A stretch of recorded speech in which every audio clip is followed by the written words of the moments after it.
Les saludo cordialmente a todos. Les agradezco la invitación al Comité de Lactancia. Eh, este es un tema que me gusta mucho, me apasiona y espero estar a la altura. Tengo muchas cosas que conversar en relación a la salud mental perinatal. Espero abordar la mayor cantidad de temas y también quiero tener la oportunidad de poder conversarlo después, porque yo sé que hay cosas que siempre se quedan en el tintero. Bueno, eh, hay mucha información, la Organización Mundial de la Salud y la OPS, ellos ya tienen mucha información que han estandarizado, ¿cierto? Sistematizado y dan recomendaciones. Eh, yo quiero tocar en general, en relación a la salud mental perinatal, quiero empezar por el contexto, hablar de la salud mental en la gestación un poco, ver los desajustes gestacional y perinatal, los factores de riesgo y los factores protectores, ¿cierto? La fisiología y psicología del parto, eh, la salud mental en el puerperio y algo muy importante, el apego y la crianza. Bueno, el profesional de enfermería debe considerar contexto, expectativas, ¿cierto? Y el conocimiento social del rol. Acá es muy relevante que el profesional, cuando esté con una embarazada, se informe en el entorno social y familiar y vea qué es lo que promueve y qué es lo que dificulta. Hay muchas creencias, muchos valores arraigados, eh, y lo más que yo siempre digo que es como un peso, es la expectativa positiva y de felicidad. Aquí en el embarazo y en el parto como que no están los libros que algo salga mal.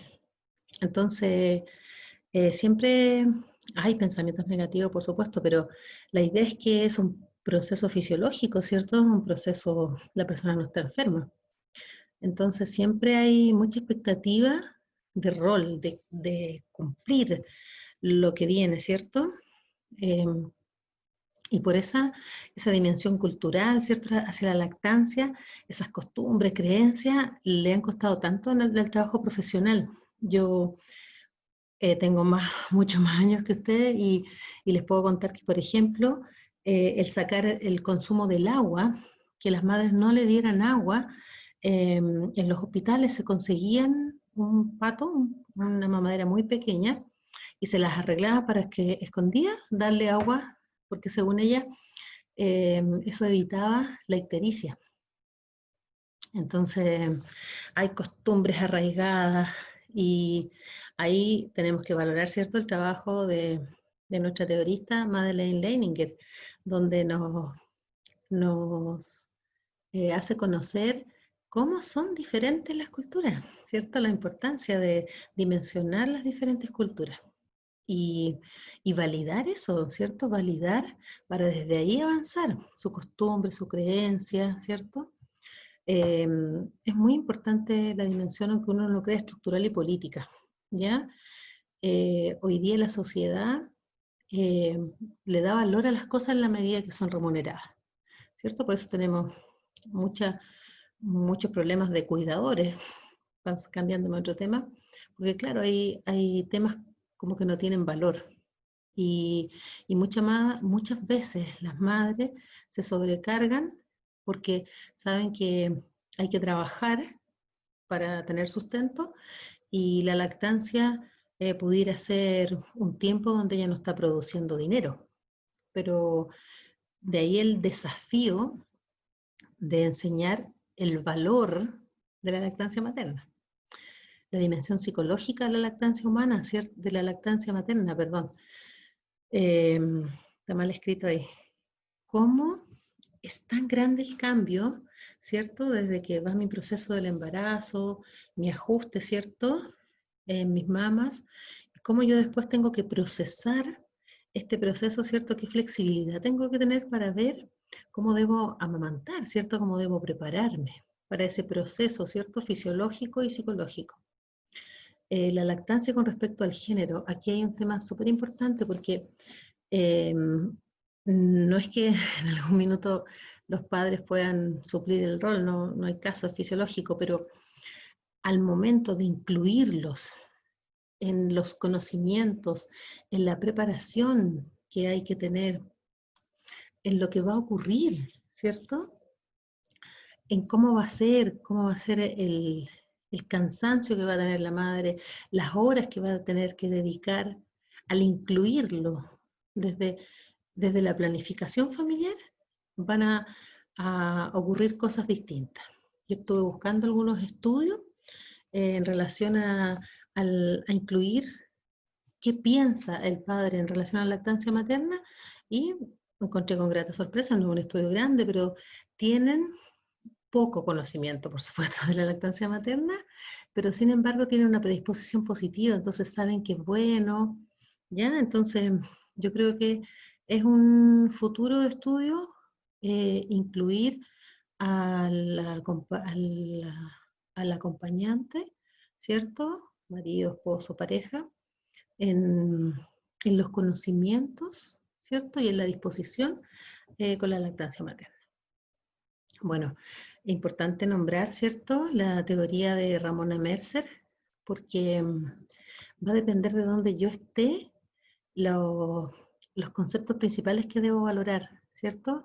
De este binomio, el estado de salud, ¿cierto? Ella sugiere tener muy presente el entorno, la escuela, el trabajo, la iglesia. Imagínense, nosotros sabemos que no es lo mismo eh, tener un embarazo en la adolescencia que estar embarazada después de los 40, ¿ya? Habían lenguajes que se ocupaban, ¿ya? Ustedes saben, soy enfermera matrona, entonces había lenguajes que yo escuchaba, decía enfermera, embarazada añosa, entonces, y tenía 40 años la mujer, y pucha, es un tremendo peso, así como que, ¿por qué me habré quedado embarazada? Culpa, vergüenza, pucha, en todos lados llegaba la embarazada y embarazada añosa. Entonces, yo creo que no era el correcto lenguaje, perjudica la autoestima, ¿cierto? La percepción de sí mismo. Entonces, hay conceptos muy importantes en este proceso del embarazo que hay que valorar, ¿cierto? Hay que manejar, el entender el apoyo emocional, el funcionamiento de la familia, entender todos los procesos de adaptación. Ya son 9 meses que está la oportunidad para adaptarse, pero los profesionales de la enfermería tienen que influir en eso. Una mirada antropológica que me gusta mucho a mí ver cómo algunos pueblos indígenas ocupan el concepto de madre, ¿cierto? No solo a esta madre biológica, sino que al concepto grande de vida, de alimento, de refugio, amor, ¿cierto? De protección. Y lo asocian con la naturaleza. Entonces, el decir amor, vida, son vínculos muy potentes que hay que valorar y que vamos a tener que tener presentes según las culturas donde trabajemos. Bueno, yendo principalmente a la salud mental en la gestación, yo revisaba cuáles son las condiciones óptimas, ¿cierto? Todas las condiciones de alimentación que tiene que tener la embarazada, la actividad física que no puede faltar, la recreación, la higiene del sueño, la relación afectiva, los horarios laborales, los controles, ¿cierto? Los exámenes, la preparación, el acompañamiento, ¿cierto? Para transitar armónicamente, ¿cierto? Al proceso del parto. Y con esto, los que nombramos aquí finalmente son los mismos reguladores del tono emocional que tiene una persona no embarazada o embarazada, ¿cierto? Pero aquí tenemos un objetivo y tenemos claro lo que va a ocurrir, ¿ya? Y debemos incluir a un acompañante. Eso es lo que yo no encontré evidencia de cómo serían los procesos si yo incluyo siempre, ¿cierto?, al acompañante en toda la experiencia del embarazo y en toda la preparación. Puede ser un acompañante cualquier familiar. La gestación es un periodo en la vida de la mujer que la expone a diversos cambios físicos y psíquicos. en este momento de su vida, cuando la mujer es más susceptible a desarrollar trastornos mentales, los cuales pueden estar relacionados, ¿cierto?, con principalmente tener una enfermedad de salud mental previa, depresión, angustia, antecedentes familiares de otra enfermedad, bajo nivel de escolaridad, bajo nivel socioeconómico, ¿ya? También está relacionado con estar soltera, con no tener empleo, con consumo de alcohol y drogas, ser fumadora. Y también hay políticas y leyes donde perjudican, ¿cierto?, un tránsito armónico de este proceso. Atento, lo más importante aquí es tener antecedentes de trastorno de la salud mental. Entonces, ¿qué ocurre, cierto, en la fisiología y psicología del parto? Sabemos que hay un desajuste hormonal, ¿cierto? Sabemos que bajan hormonas, que suben hormonas. Entonces, ¿quién era antes yo de esto? De la gestación, del parto y la lactancia. ¿Qué hacía? ¿Cuál era mi rol? Y aunque hay 9 meses para la preparación, también puede ser que abruptamente ocurra el parto, ¿cierto? En solo 10 horas puede ocurrir. Y de ahí al tiro la lactancia, ¿ya? Entonces, ¿quién soy después de la experiencia de la gestación y de la etapa perinatal? ¿Soy la misma persona? Tengo desafíos distintos, tengo un rol distinto, ¿cierto? Es un gran cambio en la exigencia física. Eso es lo que muchas veces no se valora y produce disforias postnatales, ¿cierto? Que son transitorias, pero hay un malestar y lo pasan muy mal las madres porque hay un cansancio y no hay una preparación de relevo. O sea, hay que pedir ayuda, el cuidado es con relevo, ¿ya? Por eso es que es tan bueno cuando tienen una compañía que colabore. ¿Ya? Es muy importante para la salud mental el tema de la exigencia física y el no tomar en consideración el cansancio que se produce en la madre. Por supuesto que hay una cantidad más grande de horas de demanda del hijo, esa responsabilidad, ¿cierto? Y de ahí es que hay que tener muy presente la red de apoyo significativa, ¿ya? Que evite ese cansancio agobio del que hablábamos. Yo soy majadera con ese tema porque eso sí que tiene mucha evidencia. El aporte paterno, ¿cierto? La oportunidad de conocer a su hijo, relacionarse y conocer a esa nueva mujer. Porque no es que sea otra persona, pero es una persona que tiene otros roles. Y al tener otros roles, tiene otros desafíos y van presentándose otros pensamientos, otras reflexiones. Y de ahí que es importante mirar a esa mujer no tal cual como era previo al embarazo. Y bueno, en el momento yo siempre pienso en esto de no porque seamos responsables de incluirlo, siento que ellos son responsables, los hombres son responsables de incluirse. O sea, si yo les digo hoy día, ¿quién trata la depresión posparto paterno? Van a decir, oh, ¿de qué está hablando? Bueno, pero puede ocurrir también, puede ocurrir, y es un compañero que no está prestando ayuda y que además está con un malestar físico, un malestar emocional, perdón. Entonces, hay que tener en consideración que si está incluido, también hay que estar atento para que sea una colaboración. Aquí hay un estudio bien simpático que revisé de John Gottman, un psicólogo y un profesor de la Universidad de Washington, que dice, bueno, él es una de las personas que más ha estudiado las dinámicas de las relaciones de pareja y realiza una encuesta con preguntas para medir la felicidad. Y refiere que solo el 33% de las parejas sigue feliz a los 3 años de nacidos los hijos. Y eso no tiene por qué ser así. Imagínense, solo el 33% refiere que es feliz con sus hijos después de los 3 años. Y una muestra grande. Entonces, si yo me preparo, si pienso, si hago imaginería en lo que va a ocurrir, si busco apoyo para evitar este agobio y cansancio, puede ser distinto. Hay una estrategia muy buena que son los grupos GAN, que los vamos a ir conversando. Aquí hay una foto de un grupo, de ahí los vamos a volver a tocar el grupo GAN. Entonces, ¿qué pasa con la depresión postparto y el uso de servicio? En Chile, al menos 8 estudios han demostrado entre el 20.5 y el 50% de las madres sufre síntomas inespecíficos de depresión y ansiedad durante el puerperio. Cuando se realizan evaluaciones más rigurosas con entrevistas clínicas y criterios diagnósticos operacionales, se observa que alrededor del 10% de las mujeres desarrollan una depresión postparto. ¿Ya? Algunas otras mujeres puede ser la disforia transitoria. Aquí fue un estudio con 300 puérperas en la atención primaria en Santiago. Ya ellos realizaron una entrevista con la entrevista psiquiátrica estructurada con el MINI, que se llama, ¿ya? Y la entrevista de corta duración del DSM-4, y además aplicaron la escala de posparto de Edimburgo. ¿Ya? ¿Cuáles fueron las características, cuáles son las características de la depresión posparto que debemos conocerlos como profesionales de la salud? Aquí hay un ánimo, ¿cierto? Un estado de ánimo depresivo, pérdida del interés por las actividades habituales y de las capacidades de disfrutar. Hay sentimiento de culpa e insuficiencia, angustia, la habilidad emotiva, irritabilidad, dificultad para concentrarse, fatiga, alteraciones del sueño. Son las mismas características de la depresión habitual. Aquí lo más relevante que puede presentarse es intensificándose la sensación de que yo no soy suficiente para el bebé, ¿ya? Como una incompetencia, como esta idea recurrente de que es una responsabilidad que se me sobrepasa y me siento muy insegura de cuidar. Esa es una condición muy importante.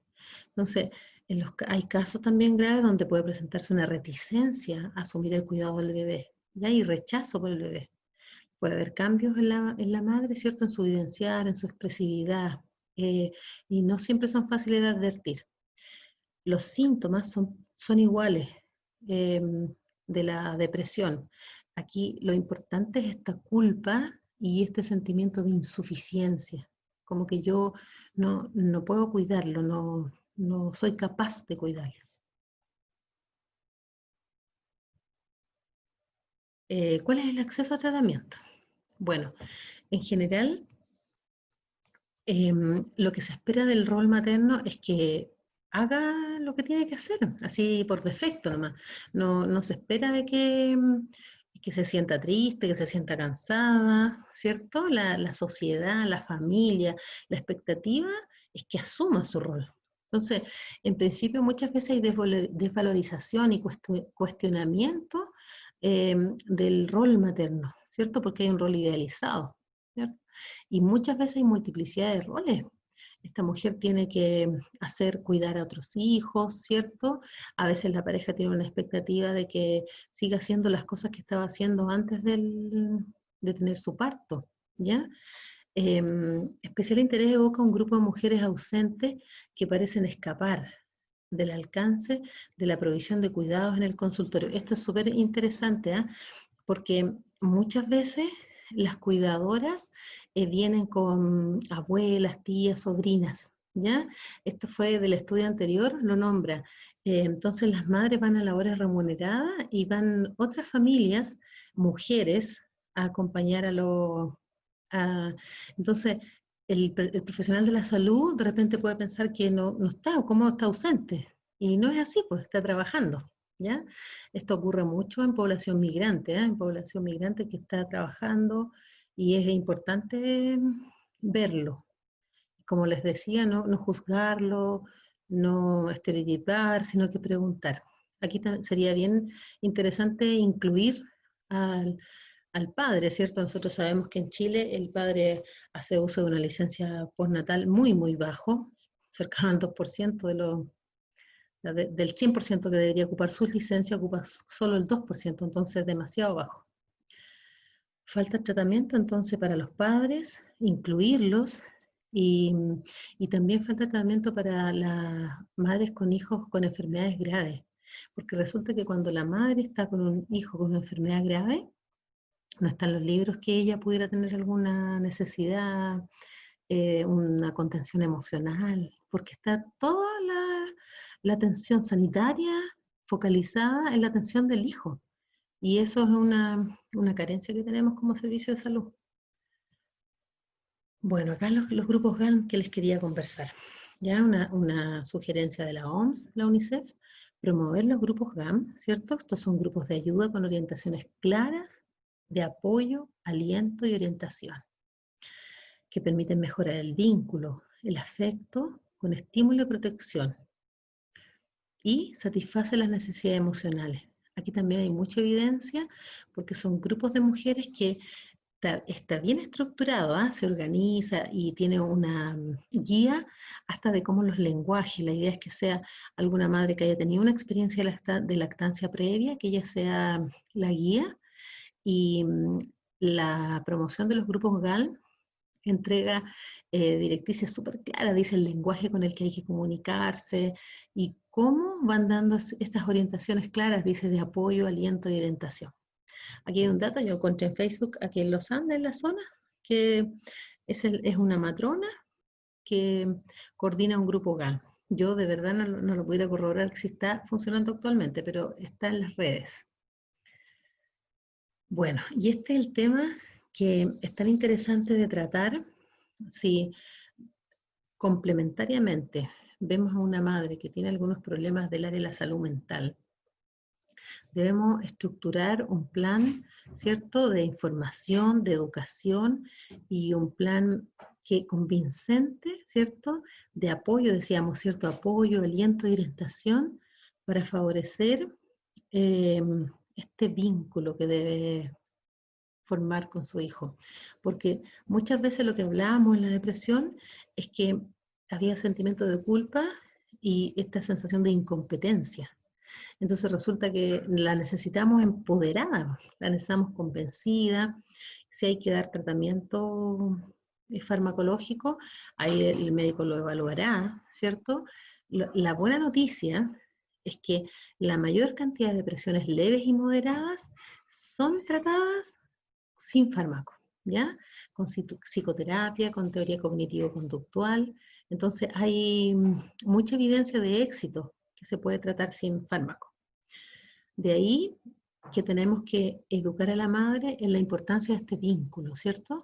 Y aquí hay una teoría que les quiero compartir, que es de John Bowley y de Mary Ainsworth, donde habla del vínculo, ¿ya? El Chile crece contigo se basó en esto para hacer toda la información del vínculo afectivo, la importancia que la madre debe conocerlo y debe conocerlo a lo largo del embarazo, ¿ya?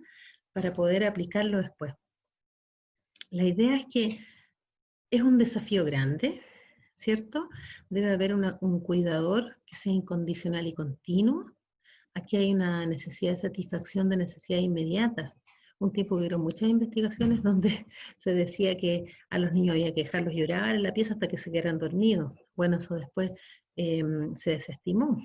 Y necesitan contención y consuelo, ¿ya? Luego, paradójicamente, esta satisfacción inmediata, esta contención y consuelo, da la posibilidad de que ese niño después o niña sea una persona autónoma, con un bienestar psicológico y una persona que pueda explorar y sea más autónoma, ¿ya? Y de ahí vienen los círculos virtuosos del bienestar y la salud mental, ¿cierto? Esa niña o niño luego va a ser madre y va a tener la estabilidad que se requiere. Bueno, no es unidireccional, sabemos que son multifactoriales los temas.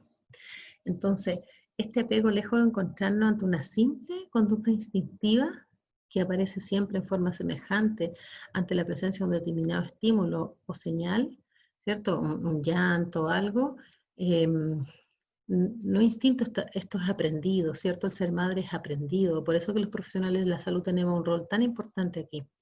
Entonces hay conductas diversas cuya activación y desactivación ocurren en el niño, ¿cierto? En su cerebro, así como la intensidad y morfología de sus manifestaciones. Y va a entender que diversos factores contextuales e individuales de la madre va a ser perceptivo. Es un bebé perceptivo de esa madre, ¿cierto? Esa madre que lo rechaza, esa madre que lo atiende en la mañana pero en la tarde no. Por eso es que tiene que haber un cuidador incondicional, constante, riguroso, y con ello tendremos un apego seguro. Y un apego seguro significa esto satisfacer, dar consuelo, contención, y tendremos a un niño o niña, ¿cierto?, autónomo y con bienestar emocional. ¿Cuáles son los desafíos? Bueno, ya los hemos ido hablando un poco, ¿cierto? La difusión de políticas públicas en educación en autocuidado, en salud mental. en promoción y prevención a nivel de toda la etapa del ciclo vital. Estamos en deuda con eso. Empoderar, dar apoyo, aliento y orientación a la madre. Empoderar, dar apoyo, aliento y orientación a la madre. Incluir a la red familiar, porque es muy importante evitar el cansancio y el agobio. Un punto muy importante es que ojalá siempre participe de un grupo GALM. Y nuestra capacitación interdisciplinaria, que genial sería que en todos los centros de Chile, a lo mejor ocurre en algunos centros, yo lo desconozco, pero que en todos los centros de Chile, enfermeras y matronas pudieran tener algún contacto, un seguimiento, no solo la ficha, no solo cierto el papel, un contacto seguimiento, es decir, sabe que esta persona realmente tiene 10 años de tratamiento por depresión, requiere otros cuidados, otra derivación oportuna, más atención, cierto, un llamado telefónico, ¿cómo está? ¿Ya? La idea de tener este trabajo interdisciplinar nos permite un autocuidado, o sea, que un cuidado, perdón, a la embarazada, una pesquisa oportuna, ¿cierto? Y una derivación a tratamiento adecuado de su patología de salud mental. Para la embarazada y su pareja a la red, ¿cierto? Durante el embarazo, parto y puerperio. Bueno, esto es una foto que la encontré increíble, como la madre, ¿cierto? La lactancia pudiera no tener límites en otras culturas. Solo lo puse para reflexionar porque nosotros conocemos una cultura y creemos que todo funciona de una forma. Yo creo que en la medida que ampliemos nuestra mirada, vamos a ser más tolerantes y vamos a poder trabajar mejor con las puérperas, ¿cierto? Muchas gracias. Aquí está la bibliografía. Agradezco su atención. De verdad espero que tengamos la oportunidad de conversar. Yo sé que hay muchos temas que pueden estar pendientes dentro de la salud mental de la puérpera, pero de la salud mental perinatal, pero sé que vamos a tener la oportunidad de conversar. Muchas gracias. Hasta pronto.